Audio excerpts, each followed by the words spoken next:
ಶುಭೋದಯ ಗೆಳತಿಯರೇ ಹಾಗೂ ಕುಟುಂಬದ ಸದಸ್ಯರು. ಇದು ನೋಡ್ತಾ ಇದ್ದೀರಲ್ಲ, ಇದೇನೆಂದರೆ ಕೊಟ್ಟಿಗೆ ಗೊಬ್ಬರ ಅಂತ ಕರೀತಾರೆ. ಹಳ್ಳಿಗಳ ಕಡೆಗೆ ಸಗಣಿ ಹಾಕಿ, ಹುಲ್ಲು ಹಾಕಿ, ಅದ್ರ ಮೇಲೆ ತರಕಾರಿ ಸಿಪ್ಪೆ ಏನೇನು ಬೆಳೀತಾರೆ ಅದನ್ನೆಲ್ಲ ಹಾಕಿ ತಯಾರಿಸ್ತಾರೆ. ಇನ್ನು ನನಗೆ ತಾರಸಿಯಲ್ಲಿ ಜಾಗ ಇರೋದ್ರಿಂದ, ಬಿಸಿಲು ಬರೋದರಿಂದ ನಾನೇನು ಮಾಡಿದ್ದೀನಿ, ಇಲ್ಲಿ ಒಣಗಿರೋ ಮಣ್ಣು ಹಾಗೂ ಹೊಂಗೆ ಹೂವುಗಳು ಇವಾಗ ಭಾಳ ಸಿಗ್ತಾಯಿದೆ, ದಾರಿಲೆಲ್ಲ ಬಿದ್ದಿರುತ್ತೆ, ಅದನ್ನು ಉಪಯೋಗ ಮಾಡ್ಕೋಬೋದು. ಇದು ಸ್ವಲ್ಪ ಮಾಸ್ಕ್ ಹಾಕ್ಕೊಂಡು ನೀವು ಮಾಡಿದ್ರೆ ತುಂಬ ಒಳ್ಳೆಯದು. ಯಾರಿಗೆ ಗೊಬ್ಬರನ ಮನೆಯಲ್ಲೇ ತಯಾರಿಸ್ಕೋಬೇಕು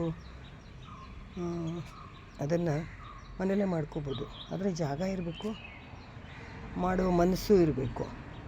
ಇದರಲ್ಲಿ ಮಣ್ಣು, ಹೊಂಗೆ ಹೂವದ ಹೂಗಳು, ಹೊಂಗೆ ಹೂವದ ಎಲೆಗಳು ಹಾಗೂ ಏನೇನಿದೆ ಅಂತಂದರೆ ತರಕಾರಿ ಸಿಪ್ಪೆ ಒಣಗಿಸಿರೋದು, ಹಣ್ಣಿನ ಸಿಪ್ಪೆಗಳು ಒಣಗಿಸಿರೋದು, ಕಿತ್ತಳೆ ಹಣ್ಣು, apple, Musk melon, water melon, ನಿಮ್ಗೆ ಏನೇನು ಸಿಗುತ್ತೋ ಎಲ್ಲ ಹಣ್ಣುಗಳು ತಿಂತೀರಲ್ವಾ, ಅದನ್ನೆಲ್ಲ ಸಿಪ್ಪೆನ ಬಿಸಿಲಲ್ಲಿ ಒಣಗಿಸಿ ಇದ್ರ ಜೊತೆ ಬೆರೆಸಿದ್ದೀನಿ.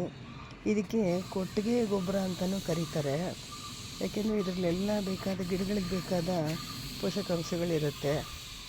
ಇದ್ರ ಜೊತೆಗೆ ನಾನು ಏನು ಮಾಡ್ತೀನಿ ಅಂದರೆ, ಸ್ವಲ್ಪ ಸಫಲ ಇಲ್ಲದಿದ್ದರೆ ಯೂರಿಯಾ ಗೊಬ್ಬರನ ಬೆರೆಸ್ತೀನಿ ಸಣ್ಣ ಪ್ರಮಾಣದಲ್ಲಿ. ಇದರಲ್ಲೇ ಸಾಕಷ್ಟು ಇದೆ, ತರಕಾರಿ ಸಿಪ್ಪೆ, ಹಣ್ಣಿನ ಸಿಪ್ಪೆ ಇರೋದ್ರಿಂದ ಹೆಚ್ಚು ಬೇರೆ ಬೇಕಾಗೋದಿಲ್ಲ. ಆಮೇಲೆ ಸ್ವಲ್ಪ ಕಾಲು ಭಾಗ, ಎಲ್ಲ ಕಾಲು ಭಾಗ ವರ್ಮಿ ಕಾಂಪೋಸ್ಟು, ನಂತರ ಸ್ವಲ್ಪ ಹಸುವಿನ ಗಂಜಲ ಒಂದು ಅರ್ಧ ಬಾಟ್ಲಷ್ಟಾದರೆ ಒಂದು 250 ml ಸಾಕು. ಇಷ್ಟು ಗೊಬ್ಬರಕ್ಕೆ 250 ml.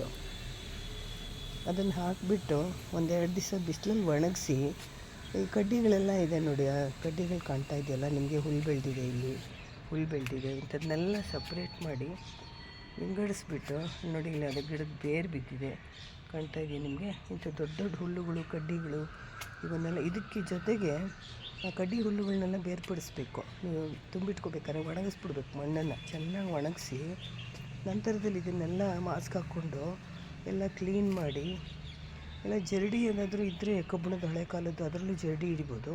ಅದರ ಹೂಗಳೆಲ್ಲ ಇರುತ್ತಲ್ಲ ಅದೆಲ್ಲ ಬರೋದಿಲ್ಲ. ಅದನ್ನೆಲ್ಲ ಸಪ್ರೇಟ್ ಒಣಗಿಸಿ ಇದಕ್ಕೆ ಮಿಕ್ಸ್ ಮಾಡಿ, ನಂತರದಲ್ಲಿ ನೀವು ಸ್ವಲ್ಪ ಸಫಲ ಅಥವಾ ಯೂರಿಯಾ ಮಿಕ್ಸ್ ಮಾಡಿಬಿಟ್ಟು ಸ್ವಲ್ಪ ಎಪ್ಸಮ್ ಸಾಲ್ಟನ್ನು ಗಿಡಕ್ಕೆ ಡೈರೆಕ್ಟಾಗಿ ಹಾಕ್ಬೋದು. ನೀವೇನು ಇದಕ್ಕೆ ಬೆರೆಸೋದು ಬೇಕಾಗಿಲ್ಲ. ನೀವು ಗಿಡಕ್ಕೆ ಯಾವಾಗ ಈ ಗೊಬ್ಬರ ಹಾಕ್ತೀರಾ, ರೀಪಾಟ್ ಮಾಡ್ಬೇಕಾದ್ರೆ ಇದನ್ನೆಲ್ಲ ಹಾಕ್ಬೋದು. ನೋಡಿ, ಇಷ್ಟು ತಯಾರಿಸಿದ್ದೀನಿ ನಾನು. ಇವತ್ತು ಬೆಳಗ್ಗೆನೇ ಬಂದಿದ್ದೀನಿ 7 ಗಂಟೆಗೆ, ಇದನ್ನೆಲ್ಲ ಹರಡಿದ್ದೀನಿ. ಮತ್ತು 12 ಗಂಟೆಗೆ ಬಂದು ಕೋಲು ತೊಗೊಂಡು ಇದನ್ನೆಲ್ಲ ಸ್ಪ್ರೆಡ್ ಮಾಡಿ ಒಣಗಕ್ಕೆ ಬಿಡ್ತೀನಿ. ಒಣಗಿದ ನಂತರ ಸಂಜೆ ಇದಕ್ಕೆಲ್ಲ ಹಾಕಬೇಕಾದದ್ದೆಲ್ಲ ಹಾಕಿ, ಎಪ್ಸಮ್ ಸಾಲ್ಟು, ಸಫಲ ಅಥವಾ ಯೂರಿಯಾ ಗೊಬ್ಬರ, ಅದ್ರ ಜೊತೆಗೆ ಕೆಂಪು ಮಣ್ಣು, ನಂತರ ಇನ್ನೇನು ಹಾಕ್ಬೋದು ಅಂತ ಯೋಚನೆ ಮಾಡ್ತಾಯಿರ್ತೀನಿ. ಸ್ವಲ್ಪ ಅರಿಶಿನೂ ಬೆರೆಸ್ಬೋದು. ಅರಿಶಿನ ಆ್ಯಂಟಿಬಯೋಟಿಕ್ ಥರ ಗಿಡಗಳಿಗೆ ಹುಳು ಬರದೇ ಇರೋದಕ್ಕೆ ಹೆಲ್ಪ್ ಆಗುತ್ತೆ, ಅದನ್ನು ಹಾಕ್ಬೋದು.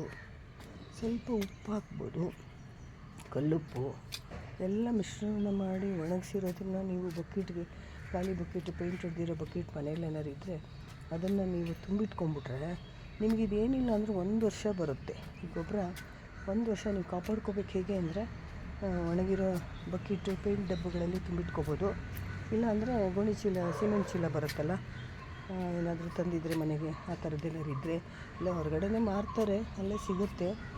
ಗೊಬ್ಬರಗಳು ಇಟ್ಕೊಂಡಿರ್ತಾರೆ, ಗಿಡಗಳ ನರ್ಸರಿ ಇರುತ್ತಲ್ಲ, ಅಲ್ಲಿ ಹೋಗಿ ಕೇಳಿದ್ರೆ ಕೊಡ್ತಾರೆ ಚೀಲ, ಅದರಲ್ಲಿ ನೀವು ಶೇಖರಣೆ ಮಾಡಿಟ್ಕೋಬೋದು. ಇದೇನಿಲ್ಲ ಅಂದರೆ 1 ವರ್ಷಕ್ಕೆ ಬರುತ್ತೆ ಈ ಗೊಬ್ಬರ ನನಗೆ. ನೋಡಿ, ಇಲ್ಲಿ ಸಪ್ರೇಟಾಗಿ ನಾನು ಹೊಂಗೆ ಹೂವುಗಳನ್ನ ಒಣಗಿಸ್ತಾ ಇದ್ದೀನಿ. ಈ ರೀತಿ ಹರಡಿ ಇವತ್ತೆಲ್ಲ ಬಿಸಿಲಿಗೆ ಒಣಗಿಸೋಕೆ ಬಿಡ್ತೀನಿ ಇದನ್ನು. ನಂತರದಲ್ಲಿ ಇದಕ್ಕೂ ಸ್ವಲ್ಪ ಕೆಂಪು ಮಣ್ಣು ಬೆರೆಸಿ, ನಂತರ ಇದನ್ನು ಗೊಬ್ಬರವಾಗಿ, ಒಣಗಿರೋ ಹೂವು ಏನು ನೊಣ ಆಗಲಿ ಸೊಳ್ಳೆ ಆಗಲಿ ಏನೂ ಬರಲ್ಲ. ಇದು ಆ್ಯಕ್ಚುಲಿ ಹಸಿ ಇದ್ದಾಗಲೇ, ಫ್ರೆಶ್ ಆಗಿದ್ದಾಗಲೇ ಹಾಕಿದ್ರೆ ಒಳ್ಳೆಯದು. ನನಗೆ ಹಾಕೋಕ್ಕಾಗಿಲ್ಲ, ಅದರಿಂದ ಈ ರೀತಿ ಒಣಗಿಸ್ತಾ ಇದ್ದೀನಿ. ಇವತ್ತು ಸಂಜೆ ಒಳಗೆ ಇದು ಒಣಗಿಬಿಡುತ್ತೆ, ಗರ್ಗರಿಗೆ ಪುಡಿ ಆಗಿಬಿಡುತ್ತೆ. ಅದನ್ನು ಕೂಡ ಮಣ್ಣಿಗೆ ಕೊಟ್ಟಿಗೆ ಗೊಬ್ಬರ ಅಂತ ಹೇಳಿದ್ನಲ್ಲ, ತಯಾರಿಸೋದು, ಇದಕ್ಕೆ ನಾನು ಬೆರೆಸಿಟ್ಕೋತೀನಿ. ನನಗೊಂದು 6 ತಿಂಗಳೇ ಬರುತ್ತೆ. 6 ತಿಂಗಳಲ್ಲಿ 1 ವರ್ಷ ಬರುತ್ತೆ, 2 ವರ್ಷ ಬರುತ್ತೆ. ನನ್ನ ಹತ್ರ ಜಾಸ್ತಿ ಪಾಟ್ಗಳಿಲ್ಲ, ಹಬ್ಬ ಅಂದರೆ ಒಂದು 50 ಇರ್ಬೋದು ಅಷ್ಟೇ. ಅಷ್ಟರಲ್ಲೇ ನಾನು ಇಷ್ಟನ್ನೆಲ್ಲ ಮಾಡಿಕೊಂಡು ರೆಡಿ ಮಾಡ್ಕೋತಾ ಇದ್ದೀನಿ. ಮಾಸ್ಕ್ ಹಾಕ್ಕೊಂಡ್ರೆ ತುಂಬ ಒಳ್ಳೆಯದು, ಮರಿಬೇಡಿ ಮಾಸ್ಕ್ ಹಾಕ್ಕೊಳ್ಳೋದು ದಯವಿಟ್ಟು. ಮುಖ್ಯವಾದ ವಿಷಯ ಇದು. ಥ್ರೋಟ್ಗೆ ಮತ್ತು ಗಂಟ್ಲಿಗೆ ನೆಗಡಿ ಬರೋಕ್ಕೆ ಎಲ್ಲ ಕಾರಣ ನಾವೇ ಮಾಡಿಕೊಟ್ಟಂಗೆ ಆಗುತ್ತೆ. ಮಾಸ್ಕ್ ಅಂತೂ ಖಂಡಿತ ಹಾಕ್ಕೋಬೇಕು. ಧನ್ಯವಾದಗಳು.